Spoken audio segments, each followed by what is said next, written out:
রাখাইনে রোহিঙ্গাদের টেকসই প্রত্যাবাসনের মাধ্যমে রোহিঙ্গা সংকটের একটি স্থায়ী সমাধানের সব পক্ষের সঙ্গে কাজ করতে প্রস্তুত বাংলাদেশ।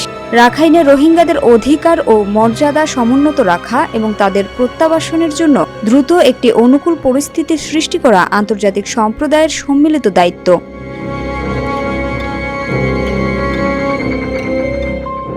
জাতিসংঘ মানবাধিকার পরিষদের চলমান অধিবেশনে মিয়ানমারের রোহিঙ্গা, মুসলিম এবং অন্যান্য সংখ্যালঘুদের মানবাধিকার পরিস্থিতি শীর্ষক রেজুলেশন গৃহীত হওয়ার প্রাক্কালে দেওয়া বক্তব্যে বাংলাদেশের স্থায়ী প্রতিনিধি রাষ্ট্রদূত তারেক মোহাম্মদ আরিফুল ইসলাম কথা বলেন। জেনেভায় চলমান ৫৯তম অধিবেশনে ওআইসির উদ্যোগে রেজুলেশনটি গৃহীত হয়।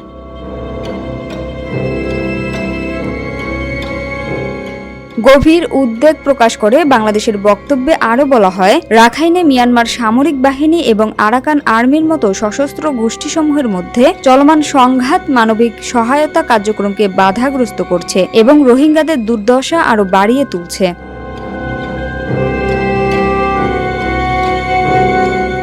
রাখাইন রাজ্যে চলমান হত্যাযজ্ঞ, নিপীড়ন এবং সহিংসতা এড়াতে শুধুমাত্র ২০২৩ সালের নভেম্বর থেকে এ পর্যন্ত প্রায় ১,১৮,০০০ রোহিঙ্গা বাংলাদেশে পালিয়ে এসেছে বলে মানবাধিকার পরিষদকে অবহিত করেন বাংলাদেশের স্থায়ী প্রতিনিধি।